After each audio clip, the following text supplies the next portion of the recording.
We're here today because the American people deserve the truth, they deserve accountability, and they deserve justice. The stunning revelations that we are releasing today should be of concern to every American. This is not about Democrats or Republicans. This has to do with the integrity of our democratic republic and American voters having faith that the votes cast will count. There is irrefutable evidence that detail how President Obama and his national security team directed the creation of an intelligence community assessment that they knew was false. Like the New York Times and the Washington Post were ridiculously awarded Pulitzer Prizes for their perpetuation of this hoax. Do you believe President Obama is guilty of treason? This isn't the first time that President Trump has been president of the United States. Couldn't the prior DNI under President Trump have declassified these documents?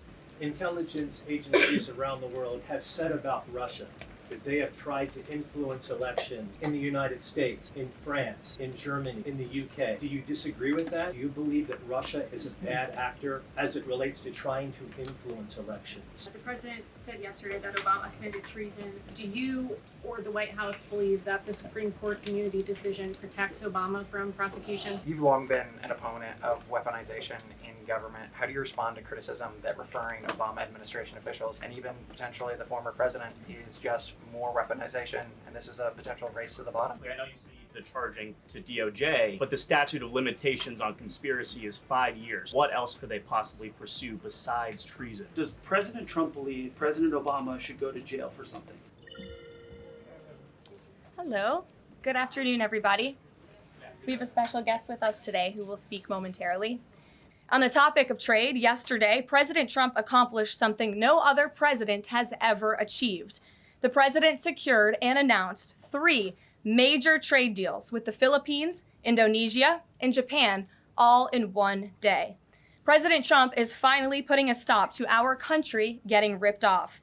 As a result of the president's successful negotiating tactics, many foreign markets are now being opened to American industries for the very first time, and harmful trade barriers are being broken down. Thanks to President Trump, these countries around the world are agreeing to open their markets to American-made products and goods for the first time, which will lead to a boom in sales and profits for American businesses right here at home.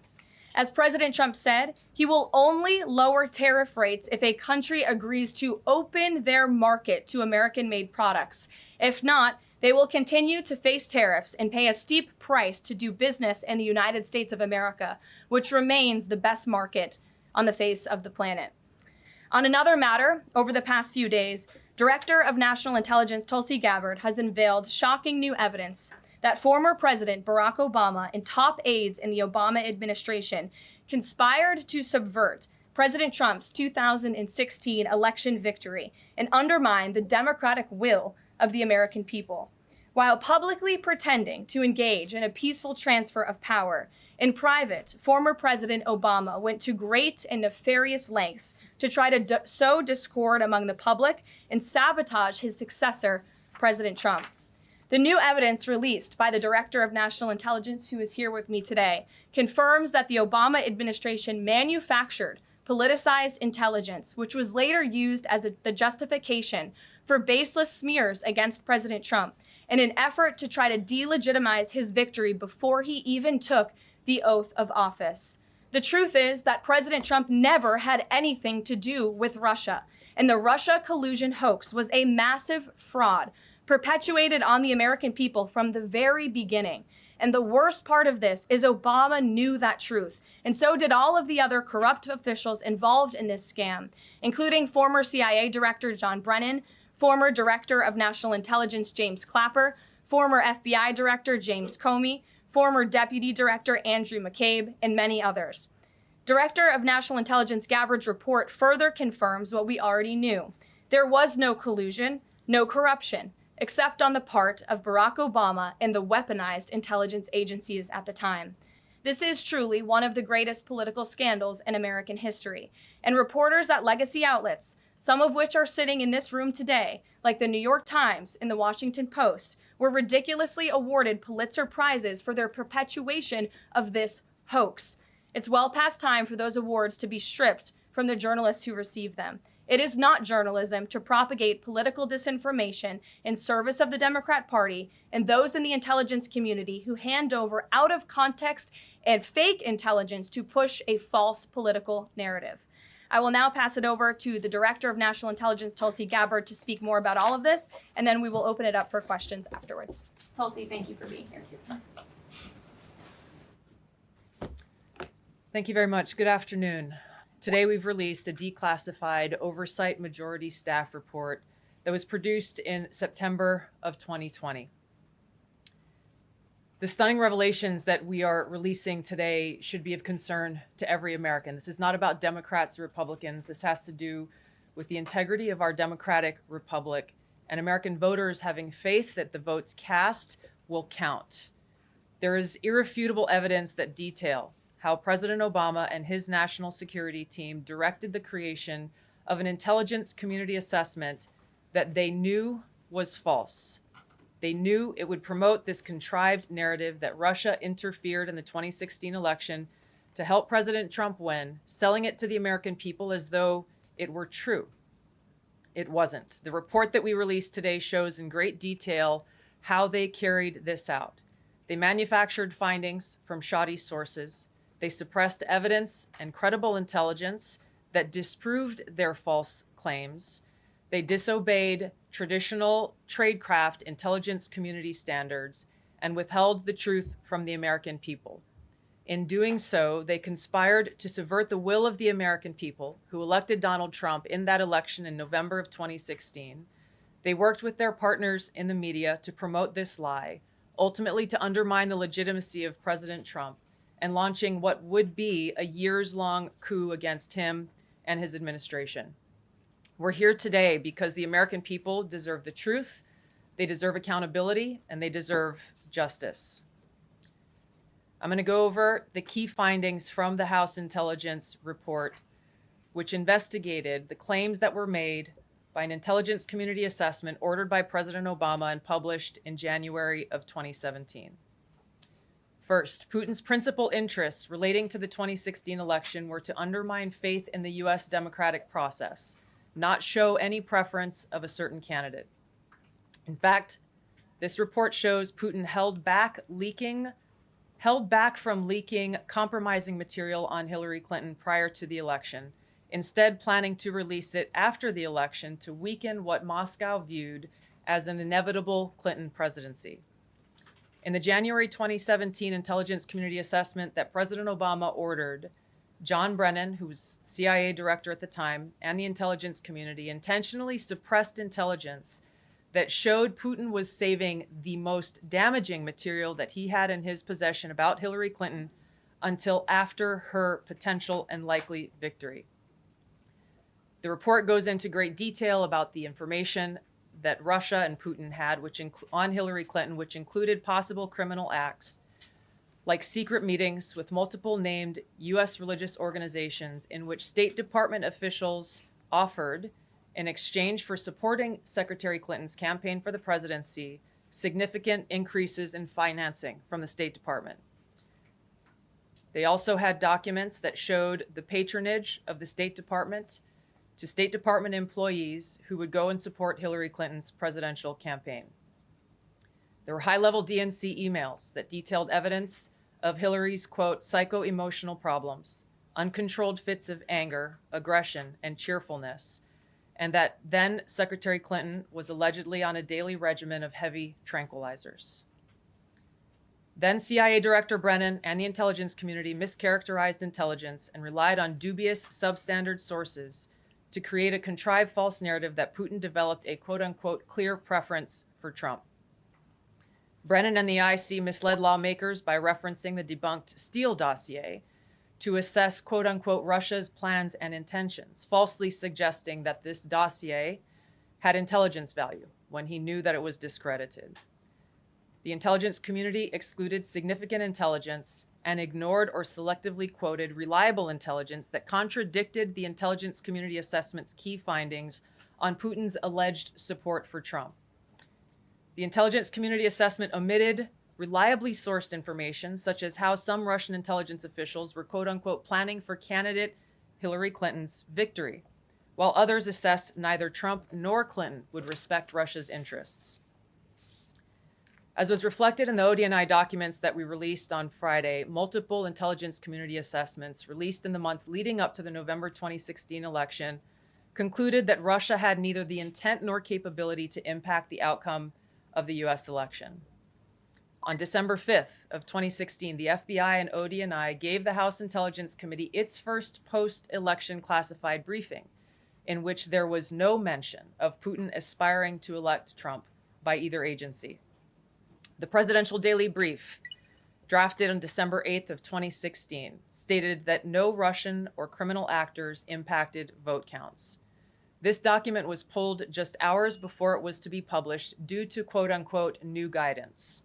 On December 9th, 2016, a National Security Council meeting was called to gather President Obama's senior national security officials, which included CIA Director Brennan, then Obama DNI James Clapper, Susan Rice, and others. Following that secret meeting, DNI Clapper's assistant sent an email to the intelligence community with the subject line, POTUS tasking on Russia election meddling, tasking ODNI leaders to create a new assessment per the president's request.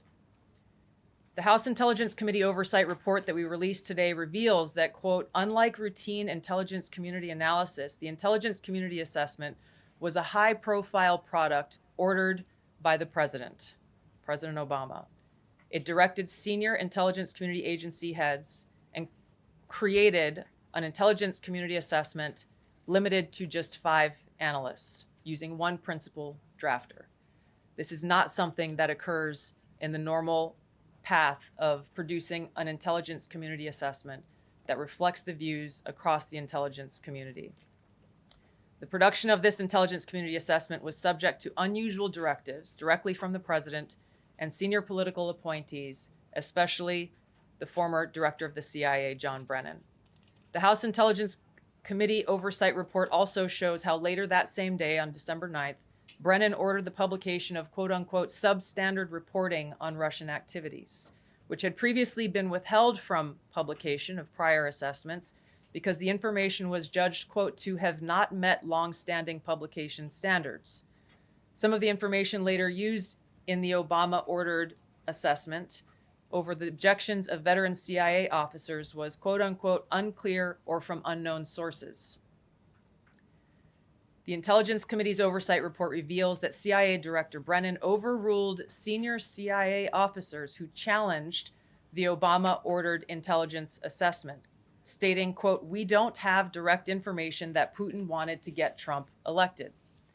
Yet, the Obama-directed assessment was published on January 6, 2017, which explicitly stated, quote, we assess Putin and the Russian government aspired to help President-elect Trump's election chances when possible by discrediting Secretary Clinton and publicly contrasting her unfavorably to him, end of quote.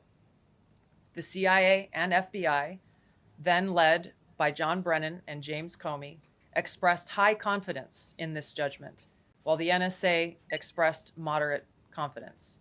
Yet, as the report we released today shows, the ICA, the Intelligence Community Assessment, did not cite any report where Putin indicated helping Trump win was an objective.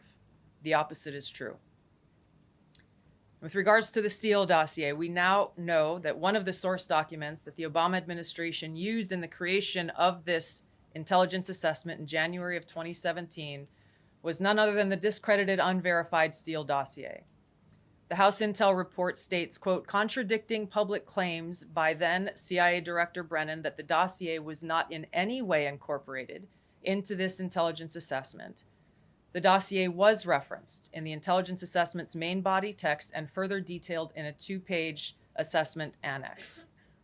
John Brennan lied, and he denied using this dossier in this intelligence assessment that President Obama ordered because he knew it was discredited.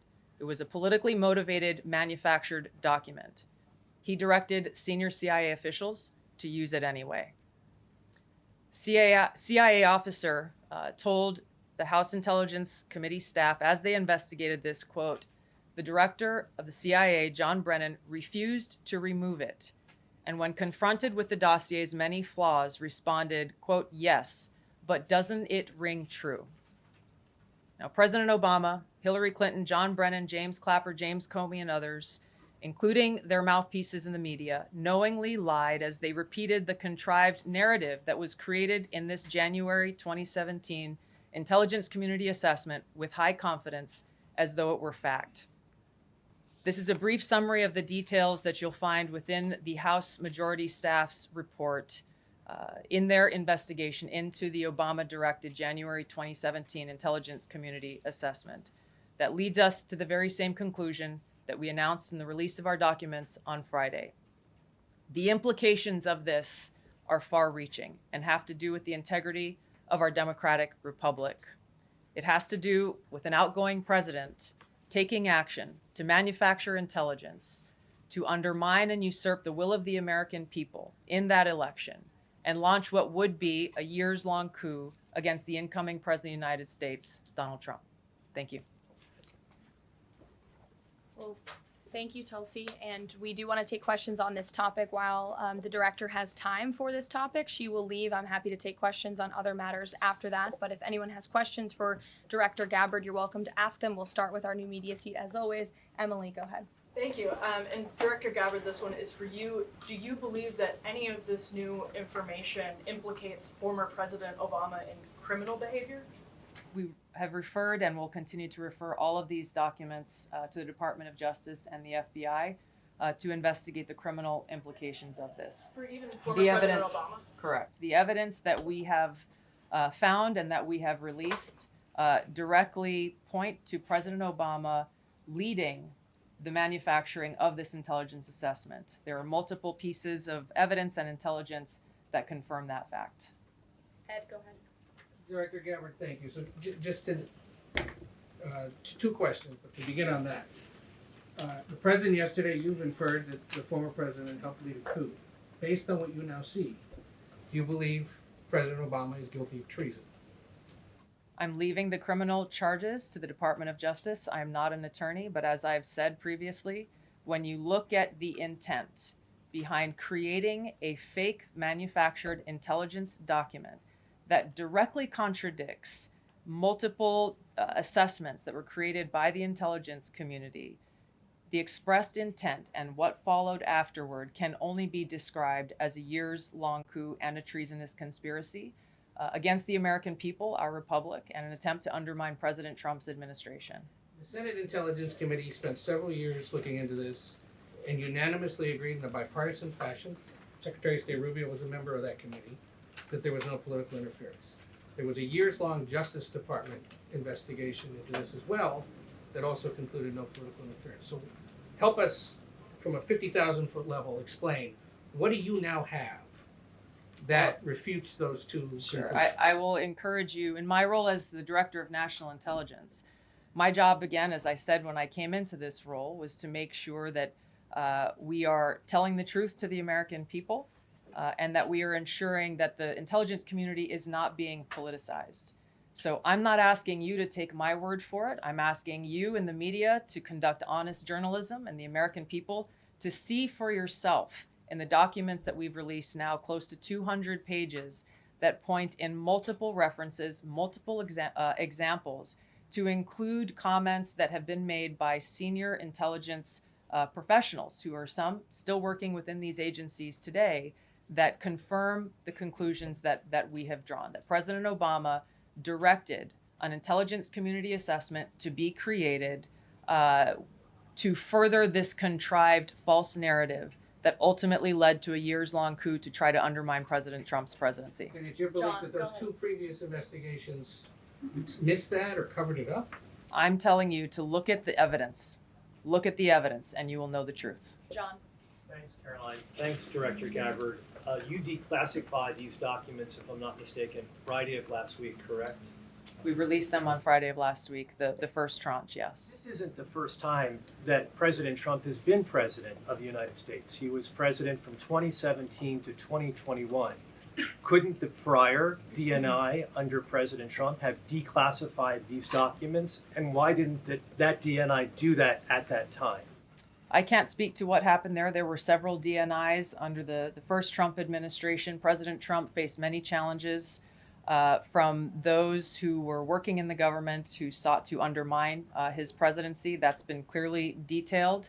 What I can speak to is the fact that this was one of the first things that we started to investigate here within this Trump administration and have released the results upon the conclusion of our investigation. And then my second question has to do with what intelligence agencies around the world have said about Russia, that they have tried to influence elections in the United States, in France, in Germany, in the UK. Do you disagree with that? Do you believe that Russia is a bad actor as it relates to trying to influence elections? I'll point back to the intelligence that President Trump has ordered declassified, that we have declassified and released, that the intelligence reflects Russia's motives were to try to sow discord and chaos within the U.S. election, which is a clear distinction from showing a preference for or against a specific candidate, which is what the Obama manufactured intelligence document alleges, that Russia preferred Donald Trump and tried to help Donald Trump get elected. Again, going back to the most important point here, with the intent to undermine the legitimacy of President Trump's election and therefore subvert the will of the American people who chose to send him to the White House. Reagan. Thanks, Caroline. Director Gabbard, Reagan Reese with the Daily Caller. You laid out that the documents revealed that the Obama administration did not publish a December 2016 presidential daily briefing that demonstrated that Russia did not steal the election. Trump was receiving these briefings at the time because he was president-elect.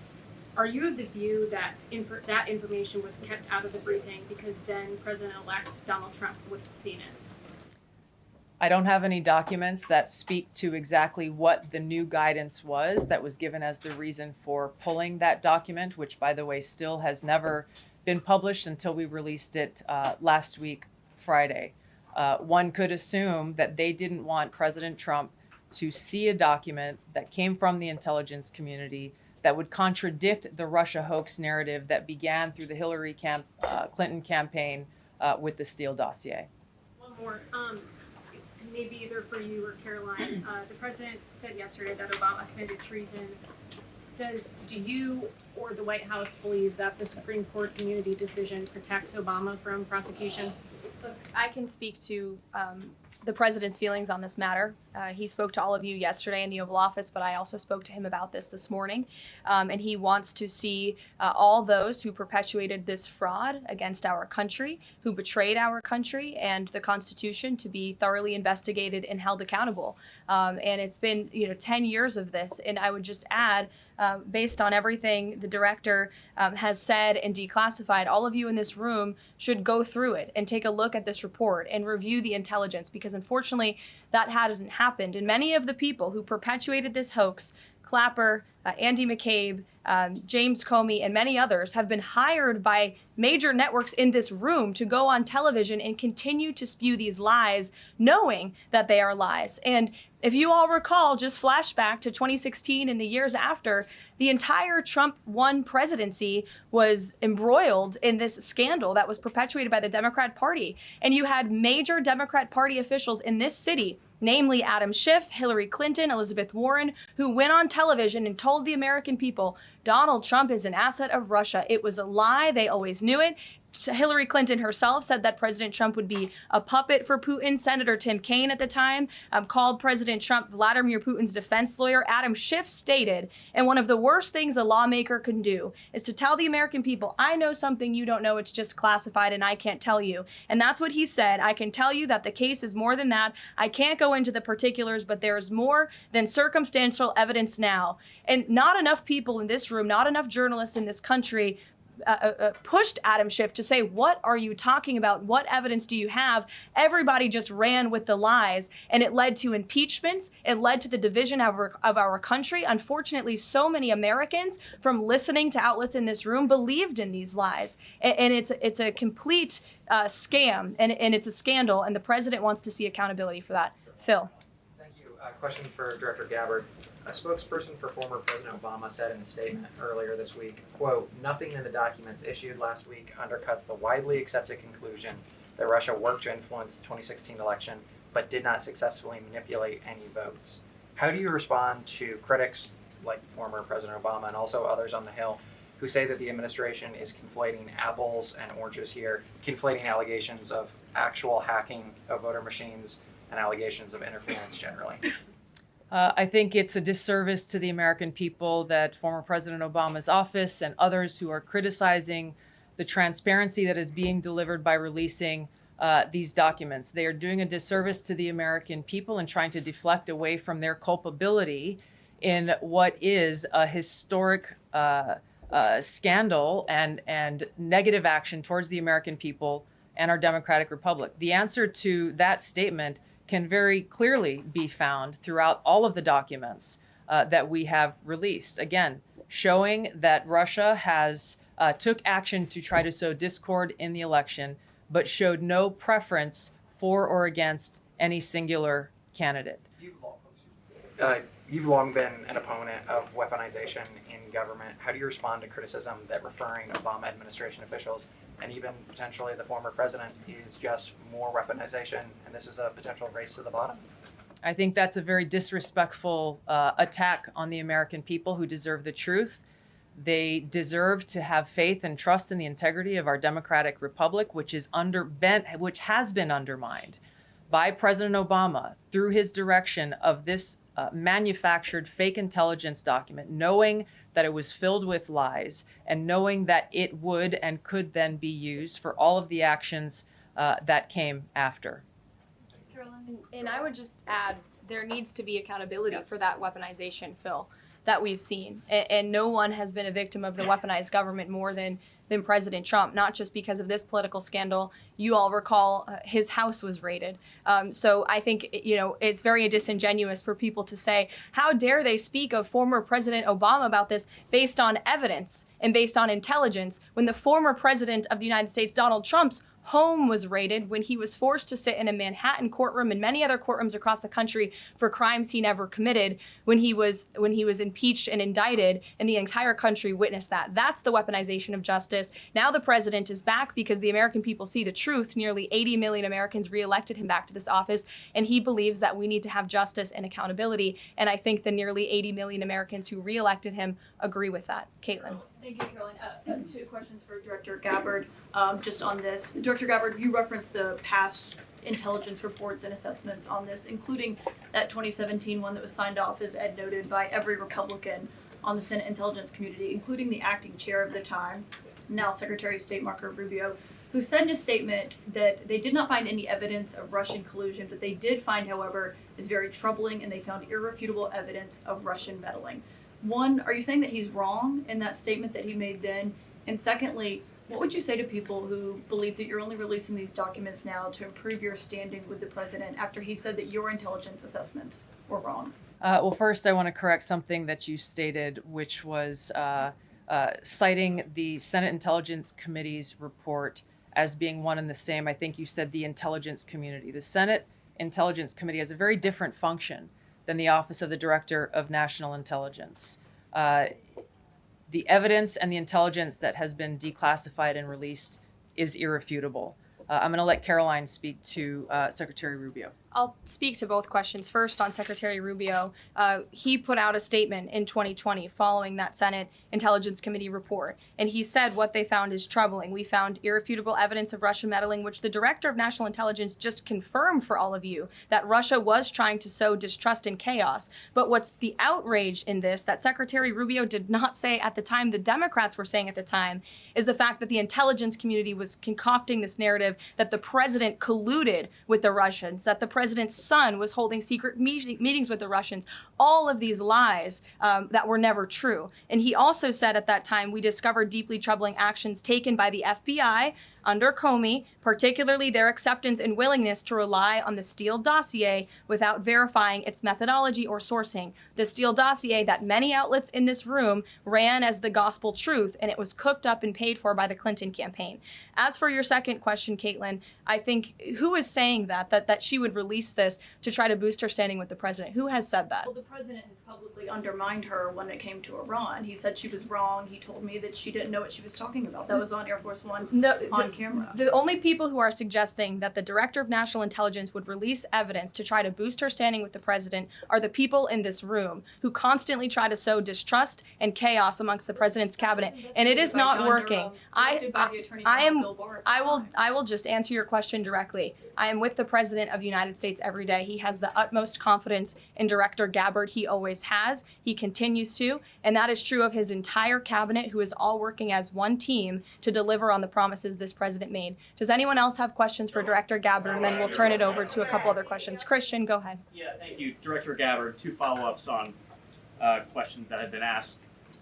You mentioned the previous DNIs during the president's first term. One of them reports to you right now, if I'm not mistaken, John Ratcliffe. So have you not spoken to him about why this information was not declassified during the first term? He was in that position for a very short period of time.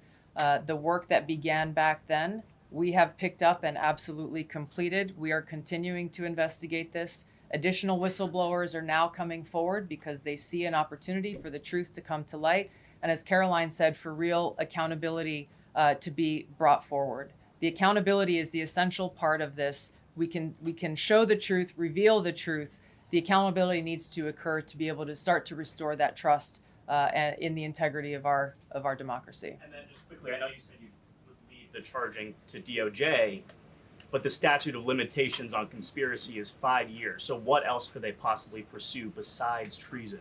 I think that's a great question for Attorney General Pam Bondi. We're providing all of the evidence, all of the intelligence that we have, both redacted and unredacted versions, referring it to the Department of Justice and the FBI. We'll take one more. Charlie, go ahead. How credible was the information about Hillary Clinton's health? The report said that it was from sourced from the DNC. Have you seen that information, or do you think that maybe Russia was overemphasizing what they had? All I have seen is what the Intelligence Committee have reported through their investigation. I think the underlying point there is that we understand from intelligence what Russia said that they had. And the important point here is that if they were trying to influence the election, as President Obama and James Clapper and John Brennan, everybody said they were doing in order to support Donald Trump's election, they would have released the most damning of that information, some of which I detailed here. You'll find the rest in the report prior to the election to help Donald Trump win. They specifically withheld what they had on her, the most damning information, because they thought that she would win the election. They had plans to release it just prior to her inauguration to, again, sow discord and chaos in America. And if I may, on Jeffrey Epstein, can you rule out that he was connected in some way to any kind of intelligence, either foreign or domestic? I haven't seen any evidence or information that reflects that. If anything comes before me that changes that in any way, support the president's statement loud and clear. If any credible evidence comes forward, he wants the American people to see it. Great. Director Gabbard, we thank you for Thank your you. time today. I know you're a busy woman, Thank so you. we'll let you get out of here, but thank you so much. Okay. I know there's many issues going on today across the world and here at home. If you have any other further questions, I'm happy to take them. Ed, why don't you go ahead? Yeah, thank you, Caroline. So the Japan trade deal, is that Japan trade deal the start of this number of trade deals that the Treasury Secretary says we're going to see by August 1st?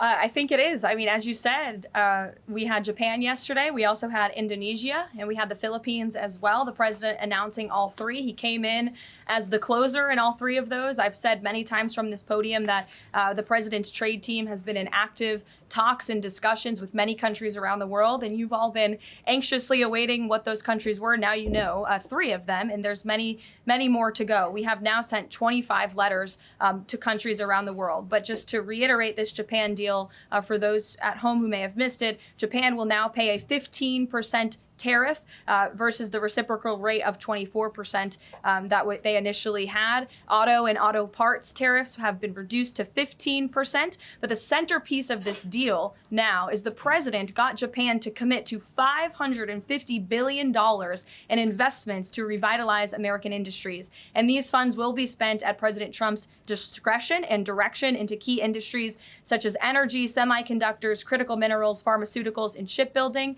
And the U.S. will retain returning 90% of the profits from any investments made by this $550 billion fund. This was originally a $400 billion investment that President Trump then negotiated to an increase of $150 billion, making it a $550 billion deal for the American people. And I just want to emphasize, Ed, I see you have a follow-up, but it's very important. Japan has agreed to open their markets to many very key sectors in American-made products that have really faced very strict tariff and non-tariff barriers prior. So thanks to the president, Japan's markets will now be open to American-made products and goods. This is big news for our tech companies and our farmers as well. Sure. Given what the DNI just said and laid out, does President Trump believe that President Obama should go to jail for something? Look, the president believes that this matter needs to be thoroughly investigated, and anyone convicted of crime should be held accountable in this country. Sure. Thank you so much. So Fannie Willis and Jack Smith separately, they both charged President Trump with conspiracy to defraud the United States and a conspiracy to overturn the 2020 election. And now it turns out we're confirming that Obama and his cronies were doing that the whole time in 2016 on a massive scale, falsifying documents and having their intel agencies do this.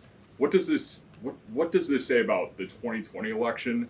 And also, yeah, what's your thoughts on the irony here?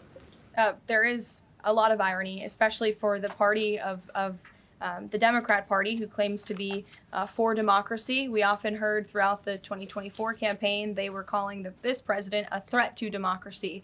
And now I think the declassification of all of these documents proves that they were indeed the true threat to democracy. And as I said repeatedly today, there needs to be justice and accountability for that.